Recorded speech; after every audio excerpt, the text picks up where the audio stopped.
Class 7 की exercise 2.2 का question number 3, गुणा करके न्यूनतम रूप में लिखिए और मिश्रित भिन्न में व्यक्त कीजिए। यानी आपको कुछ संख्याएं दी गई हैं, उन संख्याओं को आपको पहले गुणा करना है, फिर इनका न्यूनतम रूप लिखना है।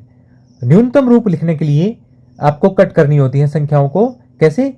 यदि उनमें कोई कॉमन फैक्टर है, यानी कोई उभयनिष्ठ गुणनखंड है, यानी वो 2 की टेबल में, 3 की टेबल में, 10 की टेबल में, किसी टेबल में कट रहे हैं, तो आप उनको कट कर सकते हैं। इजी सा प्रोसेस है, जैसे ही क्वेश्चन स्टार्ट होगा आप समझ जाएंगे।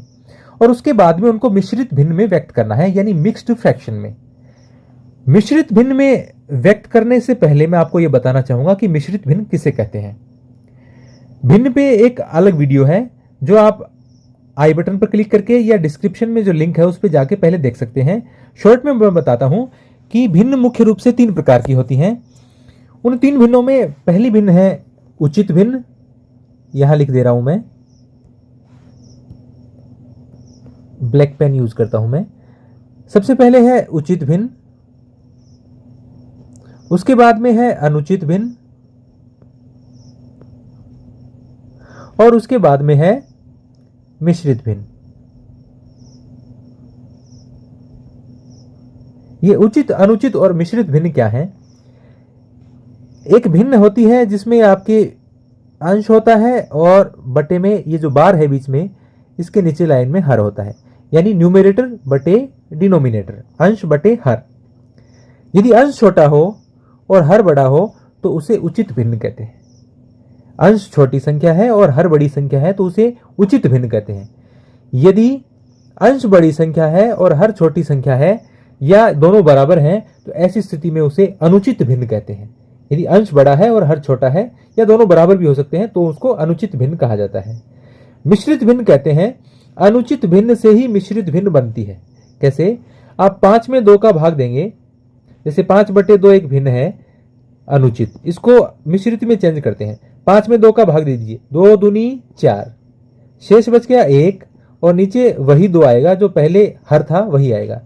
एक और एग्जाम्पल लेते हैं, 13/4, 13 में 4 का भाग दीजिए, 4 तिया 12, बचा 1 और नीचे क्या आएगा 4। तो ये बन जाती है मिश्रित भिन्न। ऐसी भिन्नों को हम बोलते हैं मिश्रित भिन्न। तो पहले हमको इन संख्याओं को गुणा करना है और उसके बाद में इनको कट करते हुए, यानी कि न्यूनतम रूप में लिखते हुए मिश्रित भिन्न में व्यक्त करना है। शुरुआत करते हैं। पहला पार्ट है इसका 7 गुना 3/5। 7 गुना 3/5। आपके पास अकेली संख्या कोई लिखी गई है 5, तो उसके बटे में आप कितना लिख सकते हैं? 1, यानी हर में 1 लिख सकते हैं। 1 लिखने से कोई फर्क नहीं पड़ता क्योंकि 1 से भाग देने पर संख्या अपरिवर्तित रहती है, अनचेंज्ड रहती है। तो आप मल्टीप्लाई जब भी करेंगे, गुणा करेंगे, तो अंश को अंश से गुणा करेंगे और हर को हर से। जैसे आपके पास है 2/3 गुणा 4/5, तो आप 2 को गुणा करेंगे 4 से, 3 को गुणा करेंगे 5 से, तो ये बन जाएगा 2 चौके 8, 3 5 15। 7 को 3 से गुणा किया, 7 तिया 21/5। अब ये एक अनुचित भिन्न है क्योंकि इसका अंश बड़ी संख्या है और हर छोटी संख्या है। इसको हमें बदलना है प्रश्न में जैसा दिया गया है मिश्रित भिन्न में। 5 का भाग दीजिए, 5 चौका 20, बचा 1, यानी 21 में से 20 घटाने पर 1 बचेगा और बटे आ गया आपके 5। तो ये अनुचित भिन्न को हमने बदल दिया मिश्रित भिन्न में और ये क्या बन गई? 4 सही 1/5। तो ये तरीका है इस प्रश्न को करने का। बिल्कुल आसान सा प्रश्न है। फिर इसके बाद में इसका दूसरा पार्ट देख लीजिए, 4 गुना 1/3। 4 को आपने 1 से गुणा किया, 4 एकम 4 और बटे में आ गया आपके 3। इस अनुचित भिन्न को मिश्रित भिन्न में कैसे बदलेंगे? 4 में 3 का भाग देंगे, 3 एकम 3, शेषफल बचा 1 और नीचे 3, ये आ गया 1 सही 1/3। अब इसका एक पार्ट और कर लेते हैं जिसमें कट करना पड़े। जैसे इसका 8th पार्ट करवाता हूं मैं,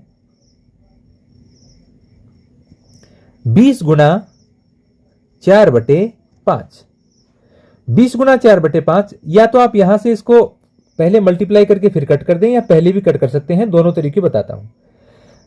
ये भी अंश में है और ये भी अंश में है, ये हर में है। तो आप बीच में जब तक गुना हो रहा है यानी मल्टीप्लिकेशन का साइन है तब तक आप किसी भी अंश को किसी भी हर से काट सकते हैं। तो ये आ जाएगा आपका 5 एकम 5 और 5 चौका 20। तो अंश में आ गया आपके 4 गुना 4, 4 चौका 16 और बटे 1 का भाग देने से कोई फर्क नहीं पड़ता, तो ये 16 आपका आंसर आ जाता है। या आप कैसे कर सकते थे, 20 गुना 4 बटे 5, आप 20 को 4 से गुना कर दे, 20 चौका 80 और बटे 5, 80 में 5 का भाग देने पर कितना आ जाएगा, 16। तो ये बिल्कुल आसान सा प्रश्न है और इसके बाकी के भाग भी ऐसे ही हैं, कोई भी ज्यादा दिक्कत वाली बात नहीं है। तो मैं समझता हूं कि आप ये बाकी के जो पार्ट है वो खुद कर पाएंगे। यदि आप नहीं कर पाते हैं तो कमेंट करके मुझे बताइए, मैं आपको बता दूंगा कि वो कैसे करना है। अब आगे बढ़ते हैं इसके चौथे क्वेश्चन की तरफ। छायांकित कीजिए। आपको 3 चित्र दिए गए हैं और उनको दी गई जो आपके 1, 2, 3 पार्ट हैं उनके आधार पर आपको सरल करते हुए फिर कितने भाग छायांकित करने हैं वो निकालकर उन भागों को छायांकित करके दिखाना है। पहला है बॉक्स ए के वृत्तों का 1/2 भाग। इसमें वृत्त दिए गए हैं, कुछ सर्कल्स हैं और उनका 1/2 भाग आपको छायांकित करना है।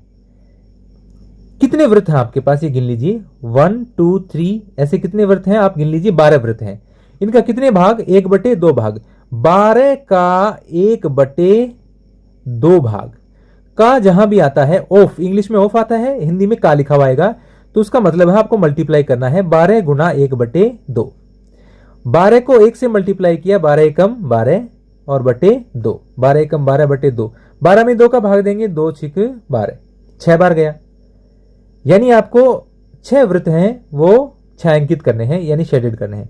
तो आप 6 वृत्त में छायांकित कर दीजिए इस प्रकार से, 1, 2, 3, 4, 5 एंड 6। यह आंसर इसका बिल्कुल इजी सा। सेकंड पार्ट है इसका, बक्सा बी के त्रिभुजों का 2/3 भाग। इसमें जो त्रिभुज दिए गए हैं उनका 2/3 भाग। 2/3 भाग कैसे करेंगे, देखिए आप, 2/3 भाग किसका करना है, त्रिभुजों का। कितने त्रिभुज हैं, 3 और 3 6 और 3 9, 9 का 2/3 भाग। तो 9 का, तो 9 गुना 2/3।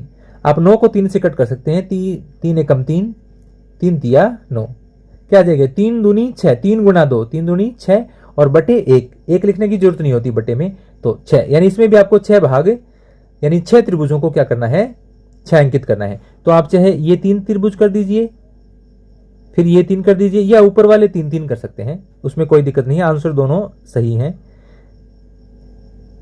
चलिए मैं ये कर देता हूं इस बार, 3, 4, 5 और 6। तो इस प्रकार से इनको छायांकित करना है।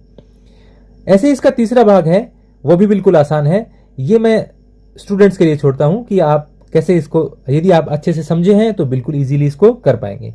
आप ट्राई कीजिए, आप जरूर कर पाएंगे, मेरे को ऐसा पूरा भरोसा है आपके ऊपर। उम्मीद करता हूं कि आपको ये दोनों प्रश्न अच्छे से समझ आए होंगे। यदि आपका कोई सुझाव है या आपकी कुछ राय है या आप कुछ कहना चाहते हैं कि हमें इस प्रकार से वो एक्सरसाइज बताइए या वो क्वेश्चन बताइए, तो आप कमेंट कर सकते हैं। वीडियो को लाइक जरूर कीजिए और चैनल को सब्सक्राइब कीजिए और बेल आइकन को दबाइए ताकि आपको जब भी मैं नया वीडियो डालूं नोटिफिकेशन मिल सके।